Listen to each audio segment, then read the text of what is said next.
So, you've clicked on this video thinking, why is James making a video why you should mod on PC rather than Xbox? Having an Xbox is just more space saving, more convenient, which is what I thought for a long time.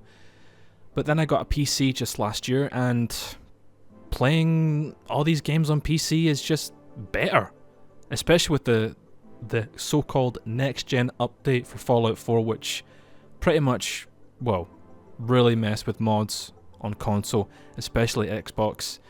And because it's such a limited, it's so limited on Xbox, you just can't, you can't roll back the update. You're pretty much stuck with the next-gen update unless you've turned off your internet whenever you're playing Fallout 4. But that's just not really convenient. I love Fallout 4. I love Fallout and Skyrim. And I love modding them.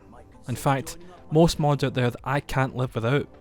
I played Fallout 4 and Skyrim on Xbox for years and years and years, and when mods came out, it was pretty much game changer because we'd never really seen mods out for console before, and it was just absolutely insane. All the mods that you could get, like, Macho Man Randy Dragon or Macho Man Randy Deathclaws, or weapon mods that just went in the game, like freaking AK-47s and all that crazy stuff. It was just crazy to think. But playing on PC these past couple of months to a year nearly is just hit different.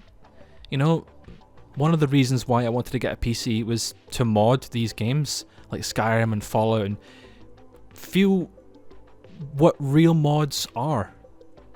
Do you know? Because on Xbox, yeah, sure, you get all the cool mods, but the space is really limited. On Xbox for Fallout 4, you only get 2 gigabytes worth of space, and in Skyrim, you only get 6. But recent games like Starfield, you can get like 100 gigabytes or something like that on Starfield, which is just really insane to think about. But there's not really a lot of mods for Starfield, no that I know of, because I've not played Starfield in a good couple of months to roughly about a year. So if you're optimistic, if you're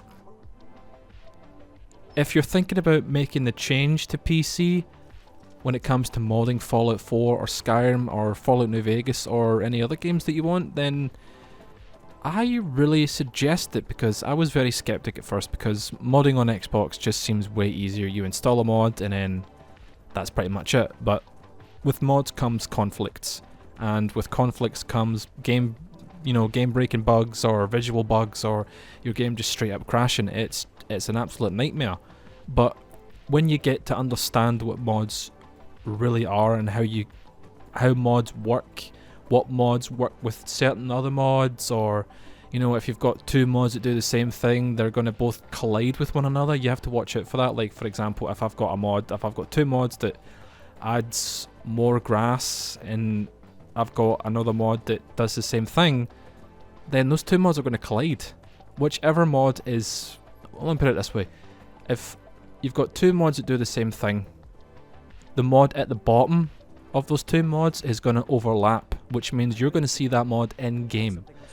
But it's not that all the time, because, well, mods clash and conflict with one another, which you really need to look out for. But on PC, you've got mod managers like Vortex and Mod Organizer and all that good stuff, and you've got the loot system, LOOT, which pretty much sorts all the mods and plugins for you. It's a breeze. I mean, I've been watching videos for Fallout 4 mods and Skyrim mods for years and years and years, and I've been really jealous of all the people that have got like big fancy PCs and all these cool mods that I just couldn't get. But now that I've got a PC, I can. So, and I know what you might be thinking. You might be skeptic, say, but I can't afford a PC. Well, I couldn't afford a PC either, but saving up for quite a bit, I roughly only spent about 400 on, I know what you're going to say, 400's a lot of money for a lot of people. I get that. £400 was a lot for me as well, but luckily, one of my really good friends, she helped me build a PC. She done a fantastic job on it, and I honestly I wouldn't be able to do this if it wasn't for her. I wouldn't have a kick-ass PC if it wasn't for her, and to be honest, my PC, well, my motherboard is from 2015. So it's an old rig, but she still runs well, you know. And I've got a 3060 RTX 3060, which is a really good card. Now you know what you might have been thinking, a 3060 is still an old card, but it's still a really good card. I've heard people say that a 3060 is better than a 4080 or a 4070, which to me is insane because, you know, always being on console is just, I could never really wrap my head around how PCs and stuff worked. But, you know, after I got a PC and I set it all up and I did all my shit on it, and I'll probably never really play mods on console again, especially Fallout 4.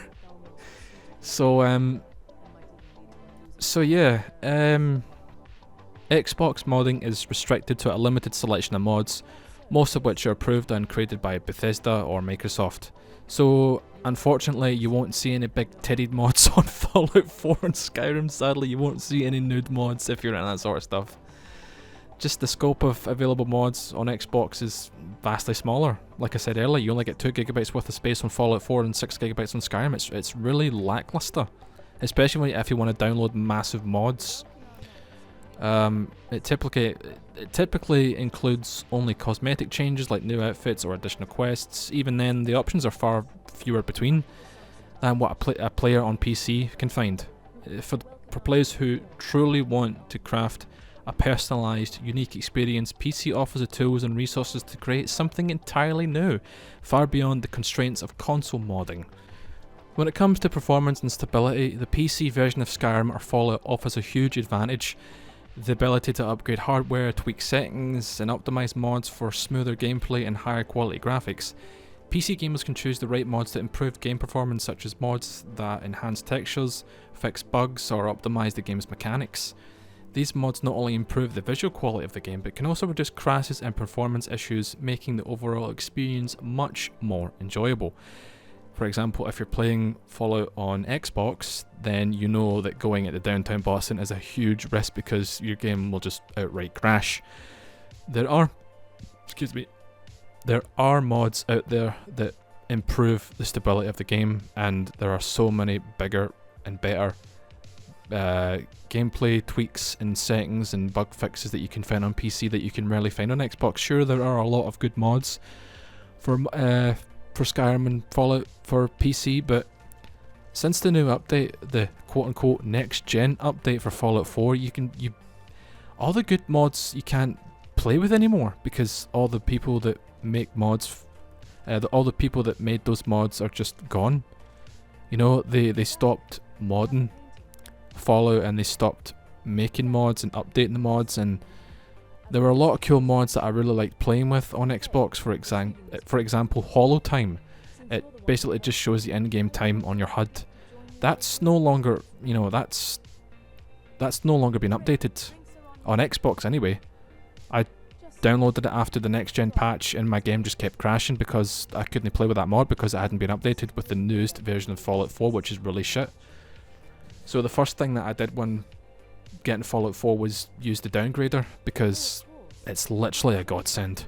Sure, you can download all these cool mods for Xbox, but it doesn't really run as much as well as it does on PC. And this is coming from a guy who's been a console gamer his entire life. I mean, I've really just touched the surface when it comes to modding, and playing these games on a PC, especially Fallout and Skyrim and stuff like that, it's just much better on PC. And I don't even have that big of a huge rig. I don't have like a fucking 4090, the best NASA PC in the world. My PC's good, and I can run 2000 mods on Skyrim just fine, and 200 mods on Fallout 4 just fine. Sure, it does take up a lot of space, but that's the issues. I really like my PC. It's a great addition to the little family that I've got when it comes to like consoles and technology and stuff. I love my Xbox. I've had Xbox for years and years now, and I'll never get rid of my Xbox. I had a PlayStation 4. I don't really use my PlayStation 4 as much because, well, the stuff on Xbox is better and it's got better performance capabilities and stuff, but that's pretty much it. So yeah, if you're looking to get into modding on Fallout 4 or Skyrim on PC, then I highly recommend it. If you're on Xbox, and if you can't buy a PC, then try your best to save up for one. It doesn't cost $1,000 to get a PC, a decent PC. I only spent about $400 on my PC, roughly about that. And yeah, that's pretty much it. So I guess I'll see you guys in the next video. See ya.